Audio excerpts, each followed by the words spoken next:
নমস্কার, জয় হিন্দ, জয় ভারত। প্রিয় দর্শক, সকলেই আমরা জানি এসআইআর এর কাজ চূড়ান্ত পর্যায়ে ঘোষিত হওয়ার পরে খুব তৎপরতার সঙ্গে কাজ শুরু হয়েছে। বিএলওদের ট্রেনিংও চলছে, কিভাবে তারা বাড়ি বাড়ি গিয়ে ফর্ম দেবেন এবং কিভাবে তারা ফর্ম কালেকশন করবেন এবং যারা ভোটার তারা কোন কোন ডকুমেন্টসের প্রত্যয়িত নকলের ভিত্তিতে তারা ফর্মটা ফিল আপ করবেন, সেটাও অনেক তথ্য আমরা সোশ্যাল মিডিয়া বিভিন্ন প্ল্যাটফর্মে দেখতে পাচ্ছি। কিন্তু মূলত আজকে দুটো প্রশ্ন নিয়ে আলোচনা করব। এসআইআর কেন প্রয়োজন এবং অনুপ্রবেশকারী এবং শরণার্থী এই দুটোই বিষয় কি কি, এই বিষয়ে বিভ্রান্তিগুলো আমরা দূর করতে চাইব। এই জন্য একটা প্রতিবেদন করার চেষ্টা করছি।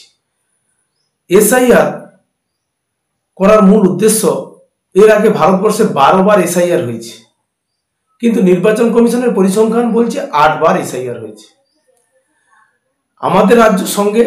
আমাদের রাজ্যের আগে বিহারে হয়েছে এসআইআর, তারপরে 12টি রাজ্যে এসআইআর হচ্ছে, আমাদের রাজ্যেও এসআইআর হচ্ছে। এই এসআইআর এর উদ্দেশ্য মৃত ভোটার, বছরের পর বছর তালিকায় রয়েছে মৃত ভোটার, তাদেরকে বাদ দেওয়া। যে সমস্ত ভোটারের ভিন্ন ভিন্ন বিধানসভায় যাদের নাম রয়েছে ভোটার তালিকায়, সেগুলো বাদ যাবে। যারা এক রাজ্য থেকে অন্য রাজ্যে চলে গেছেন তাদেরও নাম বাদ যাবে। যৌথ নাগরিকত্ব থাকবে, যৌথ ভোটাধিকার থাকবে না, একই ব্যক্তি দু জায়গায় নাম থাকবে না। এবং সেই সঙ্গে যারা এসআইআর, যারা অনুপ্রবেশকারী তাদের নাম অবশ্যই বাদ যাবে। অনুপ্রবেশকারী বলতে ভারত সরকার যে চিহ্নিতকরণ করেছে গাইডলাইন অনুসারে, মনে রাখবেন যে কোন ব্যক্তি নাগরিক হবে সেটা ভারত সরকারের কাছে একমাত্র তিনি আবেদন করতে পারেন যদি আমি ভারতের নাগরিকত্ব হতে চাই। এই নাগরিকত্বের প্রশ্নে ভারত সরকারের কাছে আবেদন জানাতে হবে যে আমি অন্য দেশ থেকে এসে আর ভারতবর্ষে এসে যদি কেউ নাগরিকত্ব চায়, সেক্ষেত্রে ভারত সরকারের কাছে আবেদনের ভিত্তিতে ভারত সরকার বিবেচনা করে দেখবে আপনি নাগরিকত্ব পাওয়ার যোগ্য কিনা, সেটা খতিয়ে দেখা হবে। এখানে অনুপ্রবেশকারীরা কোনো ফর্মুলা মেনটেন করেনি। অনুপ্রবেশকারীরা বাংলাদেশের মতো একটি জনবহুল দেশ, সেখান থেকে পশ্চিমবঙ্গের যে অরক্ষিত সীমান্তগুলো রয়েছে সেখান থেকে ভারতবর্ষে প্রবেশ করে তারা বিভিন্ন রাজ্যে ছড়িয়ে পড়ছে এবং অসাধু চক্রের মাধ্যমে আধার কার্ড, আইডেন্টি কার্ড এবং এপিক কার্ড সব কিছু বানিয়ে নিচ্ছে। তারা ভারতীয় বলে দাবি করছে এবং ভোটার তালিকায় নাম তুলে দিব্যি তারা ভোট দিয়ে যাচ্ছে এবং সেই সঙ্গে সরকারি সুযোগ সুবিধাগুলো নিয়ে চলে যাচ্ছে। আপনার জন্য নির্ধারিত বাড়ি, আপনার জন্য নির্ধারিত 100 দিনের কাজ, সরকারের রেশন প্রতিটি তারা তুলছে।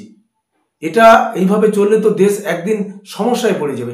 এই দাবি তো করেছিলেন মমতা ব্যানার্জি 2005 সালে, যে সংসদে দাঁড়িয়ে স্পিকারের উদ্দেশ্যে, যে এটা সিরিয়াস ম্যাটার, স্পিকার স্যার আপনি এটা করুন, নাহলে পশ্চিমবঙ্গ অত্যন্ত বিপদে পড়বে, সেই বিপদের হাত থেকে ভারতকে বাঁচানো যাবে না, তিনি দাবি করেছিলেন। আজকে তৃণমূল কংগ্রেসের কি অবস্থান? এসআইআর এর বিরোধিতা। আমি বলছি, আমার ব্যক্তিগত অনুধাবন ভাবনা থেকে বলছি, তৃণমূল কংগ্রেস এসআইআর এর বিরোধী নয়। কারণ 210 কোটি টাকা রাজ্য সরকারের তরফ থেকে বরাদ্দ করা হয়েছে, প্রায় 90,000-এর কাছাকাছি আধিকারিক নিয়োগ করা হয়েছে এসআইআর কাজ সম্পন্ন করার জন্য। কিন্তু এই ইস্যুটাকে বাঁচিয়ে রাখার জন্য, এই ইস্যুটাকে ভোট পর্যন্ত টেনে নিয়ে যাওয়ার জন্য কিন্তু বিরোধিতা করা হচ্ছে।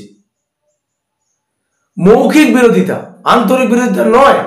আন্তরিক বিরোধিতা করা সম্ভব নয়। একটি সাংবিধানিক প্রতিষ্ঠান নির্বাচন কমিশন, তার কাজের ব্যাপারে হস্তক্ষেপ করা যায় না, এটা তৃণমূল কংগ্রেস ভালো করেই জানে। তাই আজকে যে তৃণমূল কংগ্রেসের যে বিরোধিতা আমরা দেখতে পাচ্ছি, আগামী মঙ্গলবার থেকে যে ধরনের কর্মসূচি তারা ঘোষণা করেছে, সেটা দেখে আমাদের মনে হয়েছে যে এটা সম্পূর্ণ একটা লোক দেখানো বিষয়।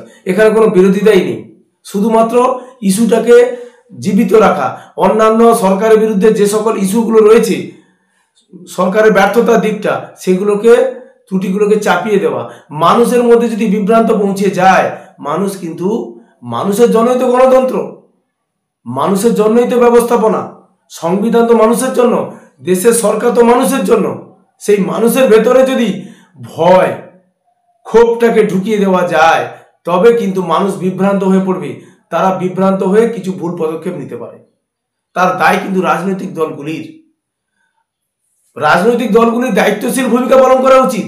এই এসআইআর এর প্রশ্নে জনগণের পাশে দাঁড়িয়ে তাদের কোন কোন ডকুমেন্টস প্রয়োজন, কোন কোন কাগজপত্র থাকলে তারা আর কোনো অসুবিধা পড়বে না, সেটা তাদের থাকা দরকার।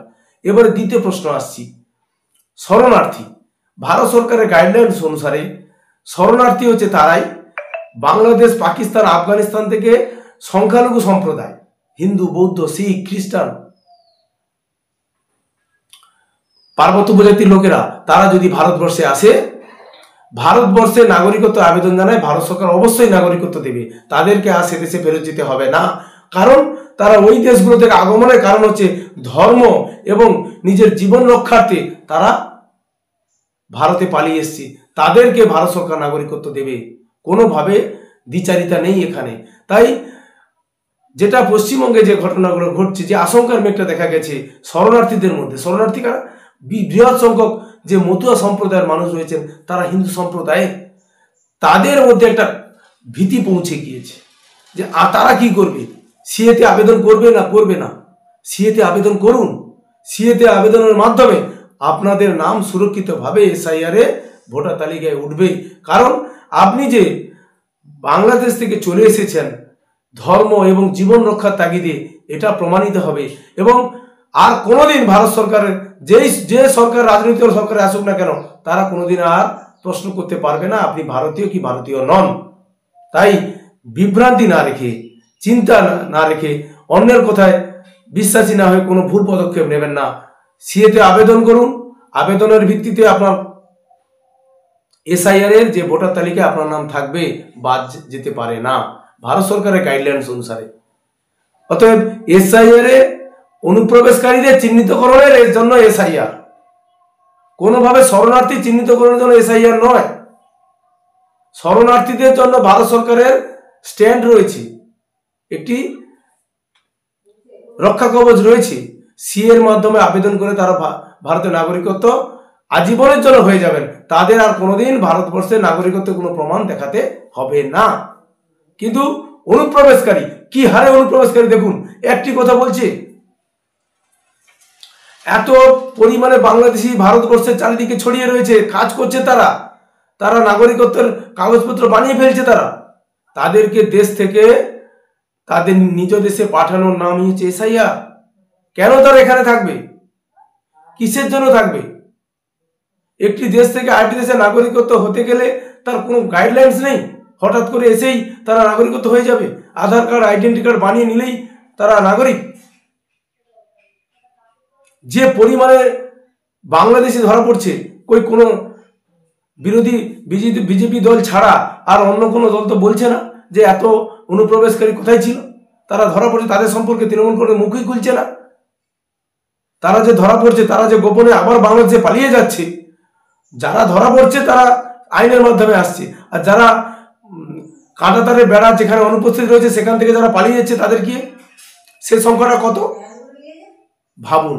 এই এত সংখ্যক অনুপ্রবেশকারী ভারতের জন্য কতটা পরিমাণে বিপজ্জনক। তারা অন্যের বাড়িতে কাজ করছে, তারা রাজমিস্ত্রি কাজ করছে, বিভিন্ন ইন্ডাস্ট্রিয়াল সেক্টরে কাজ করছে ভারতবর্ষে, অথচ ভারতের মানুষ সে কাজ পাচ্ছে না। তারা এসে কাজ কেড়ে নিচ্ছে, জীবন জীবিকার জায়গা কেড়ে নিচ্ছে। তারা অবৈধভাবে জায়গায় থেকে ভারতবর্ষের বিভিন্ন কিছু তারা হস্তগত করে নিচ্ছে, সরকারি সুযোগ সুবিধা নিয়ে নিচ্ছে। এভাবে দেশ চলতে পারে না।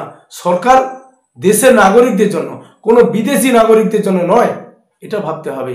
তাই যারা আজকে বিভ্রান্ত নিয়ে ভাবছেন যে শরণার্থীদের কি হবে, শরণার্থীরা সিএতে আবেদন করুন। এই ভারত সরকার এর আগে ঘোষণা করেছে। ভারত সরকার তার চিন্তা চেতনা এবং তার যে ভাবনা সেটাকে প্রকাশ করেছে যে কিভাবে শরণার্থীদের দেখা হবে, কিভাবে অনুপ্রবেশকারীদের দেখা হবে।